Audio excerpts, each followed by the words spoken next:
통일을 지향하는 우리 모두가 다시 한번 초심을 잃지 말자 하는 내용으로 말씀드리려고 합니다.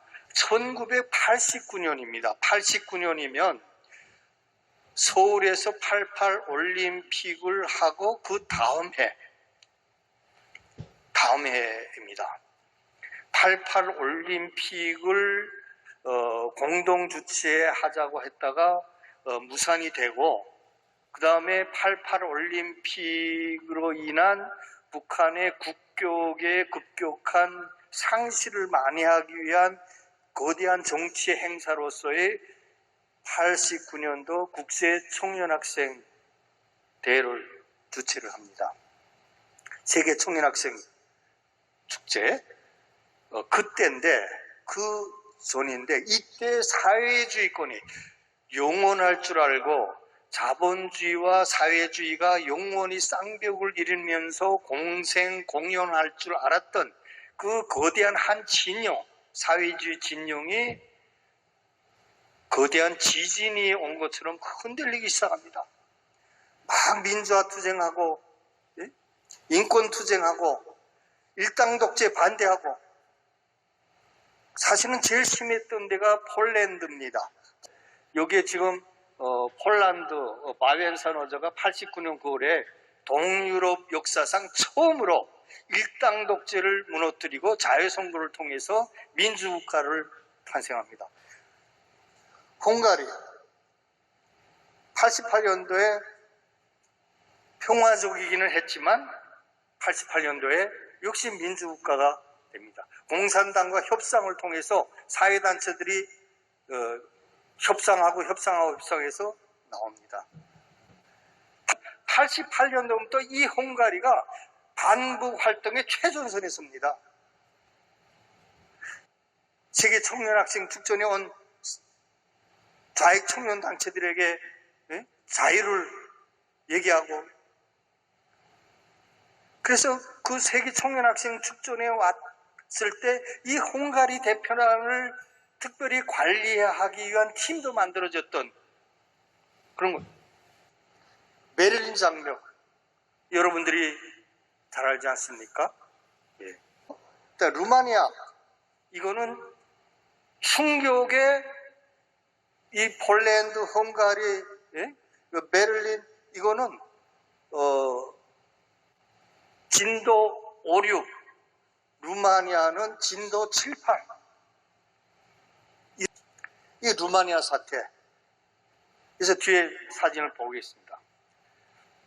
그 다음에 연이어서 체코 천안문 사태됩니다. 천안문 민중 봉기 때 이런 겁니다. 이 천안문 광장은 전 세계에서 가장 큰 광장입니다. 대규모.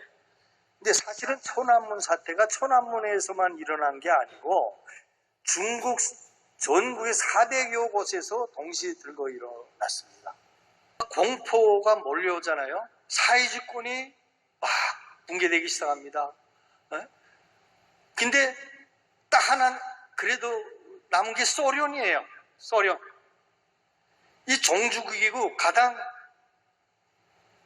강력한 나라고 미소 양국을 양분해 미소 양국이라고 하는 시대에 초강국에 있는데 설마 소련이 무너질까?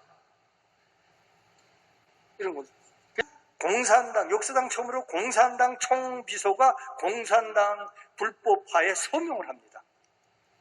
대통령 자격으로. 소련 공산당 90년대에 불법화됐습니다. 근데 그 직전까지도 북한의 최고 지도부는 소련은 무너지지 않아. 소련은 어떻게 무너져? 셰바르드 나제라고 하는 소련 외무상이 나타납니다. 그리고 북한 외무상과 회담을 합니다. 여기서 충격적인 얘기를 합니다. 남한과 수교해야 되겠다.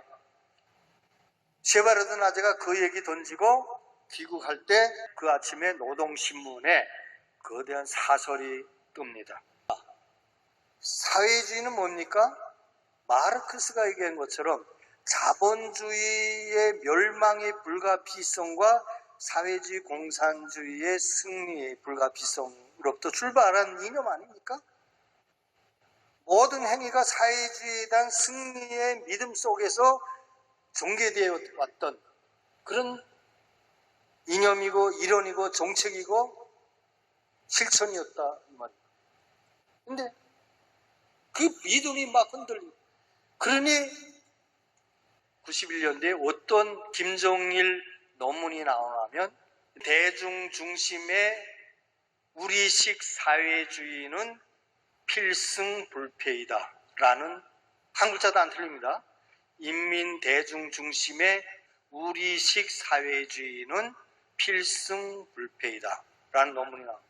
그러면서 여기에 사회주의권이 붕괴되는 그 과정 원인 분석하고, 우리와 차이는 뭐냐 뭐 이런 걸 쫙 씁니다.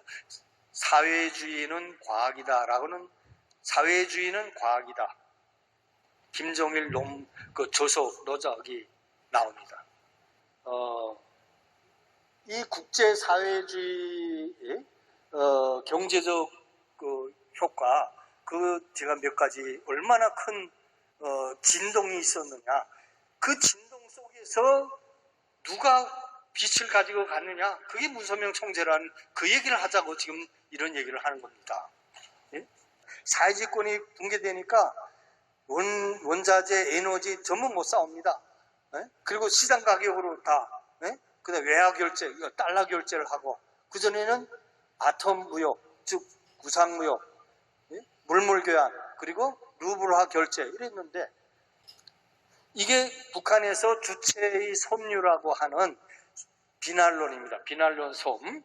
북한에서 제일 큰 비난론 연합기업체에서 중공식 때 김일성, 그 뒤에 김일성 옆에 있는 분이 저희 부친입니다. 저 앙여 기습은 회색, 저하고 비슷한 색 입은 분. 그 뒤에 박성철 부주석, 72년도 이유락 중앙정보부장하고 7.4 남북 공동성명을 발효시킨 그 장본이 외무상도 했던 박성철, 옆에 소인석, 그 밑에 조세영 부총리. 이게 어떻게 폐허가 됐냐면 이렇게 폐허됐습니다. 생산을 못하면 그대로 방치해서 낡아서 이런 거. 이게 하나의 사례입니다. 이런 게 뭐 수천 군데 공장들이 올스톱되고, 근데 그 에너지난, 원자재난, 생필품난, 외화난 이게 대표되지만 국가가 공급을 못한다. 식량과 생필을 공급 못하니까 전부 장마당 나와서 이렇게 펼쳐놓고, 장마당에 딴 게 없습니다. 그냥 그 노점 깔고 그냥 앉아. 그나마 여기에 붙어서 살았던 사람들은 많이 살았다고 증언하는 탈북민들이 많습니다. 이런 앞에서 본 거에 뭡니까? 우리가 말하는 표현, 앞에서 우리가 본 기자 사진들 보면 그게 바로 어둠입니다. 광야입니다. 그 이상 어떻게 더 표현하겠어요? 근데 사회주의권이 무너지지, 형제국가들이 배반하지, 먹을 거 없지, 경제가 흔들릴 수 없지. 그러니까 막 어떻게 할지 모를 때입니다. 어디로 갈까? 막 전쟁이 날 것 같고 적대 세력만 앞에 눈에 보이고 막 이럴 때입니다. 그래서 저는 이렇게 정리해, 이건 제 생각입니다. 여러분들은 저하고 다른 생각 가질 수 있어요. 어둠이 광야에서 방황하는 자들에게 발들에게 밝은 길을 보여준 사건이다. 문 총재님 가셔서 방문한 그 사건은, 그러니까 뭐냐, 무엇을 찾아야 하는지를 가르친 거다. 뭘 찾을지 몰라서 우왕좌왕하는 북한의 최고 지도층들에게 당신들이 찾아야 할 거는 뭐다라는 걸 확실히 하지 않았어요? 그리고 무엇을 보려야 되는가를 정리해주고 있습니다. 주체사상, 사회주의 사상, 주체사상 보리라는 얘기예요. 그 얘기, 그거 안 보리면 길이 안 보이는 거죠. 그래서 멋진 사진을 찾다가 이걸로 표현했습니다. 이 광야야, 어둠이야. 어둠에 문선명 총재님이, 한학자 총재님이 오신 거예요. 이렇게, 자, 이 주체사항 버리라. 주체사항 가지고는 통일할 수 없다. 예? 하느님, 예?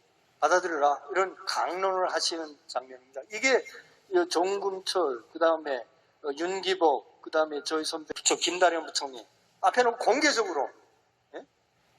주체사항 잘못했다. 다 아시잖아요? 제가 가장 고마워하는 부분입니다. 예? 사회주의 이념과 주체사항을 버리지 않고서 어떻게 북한이 대한민국과 같은 그러한 성장과 자유를 구가할 수 있겠느냐를 함축적으로 말씀하신 거예요. 대담해요. 북한 평양에서, 그것도 최고 지도자들 앞에서 어느 누구도 없어요. 어느 나라 대통령, 어느 나라 없어요. 유일해요, 이 사람. 이분이 유일합니다.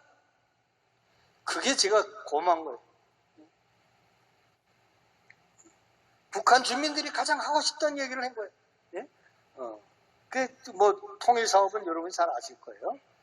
근데 이제 마지막으로 시간 가서, 이제 우리 다시 초심으로 돌아가야 됩니다. 우리는 지금까지 뭘 했느냐? 북한이 사상과 이념을 버리고 새로운 시대 사상과 조류를 받아들인 과정에서 협력하고 대화하고 지원해야 되는데, 우리는 첫째의 문제는 힘들다고 뒤로 한 채 무작정 대화, 무작정 교류, 무작정 지원해 오지 않았는가를 반성해 볼 때다. 왜? 지금까지 그렇게 했는데 오늘의 북한은 어떻게 되어 있느냐 겁니다. 북한도 문선명 총재님이 주신 선물이 크게 두 가지 보따리인데, 요 아픈 건 안 하고 놔두고 요 달콤한 것만 받지 않았느냐. 북한도 반성할 때다. 오늘은 달콤할지 몰라도 내일은 또다시 아픔, 어둠이 펼쳐질 거다. 이게 제가 말하자는 초심입니다. 그래서 이런 그림을 제가 그려왔어요. 예? 이 컴퓨터에서 가장 핵심 뭐냐? 컴퓨터에서 중앙 처리 장치, 예? Central Processing Unit라고 하는 CPU라고 하잖아요. 이걸 바꾸지 않으면 주변 장치, 연결 장치, 대화 장치, 그거 현대적으로 바꿀 수도 없고 빨리 할 수도 없어요. 예? 요새 근데 우리는 뭐예요? 그 CPU는 중앙 처리 장치는 그대로 놔두고 요게 프린팅하는 프린터, 마이크 이런 것들을 전부 새롭게 갈아주려고 그래 왔단 말이에요. 자동차도 그 핵심 뭡니까? 자동차의 부품이 수백 가지지만 그 중에 핵심은 엔진입니다. 예?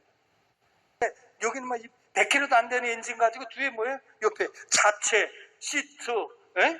그 다음에 조향각, 예? 뭐 이런 부품 공급하기에 여념이 없단 말이에요. 이게 남북 경협이고 지원인 줄을 안단 말이에요. 이게 잘 되면 우리는 문선명 총재님의 뜻을 있는 그대로 받드는 것이 되지 않을까라는 생각을 해보면서 오늘 저희 강연을 마치겠습니다. 감사합니다.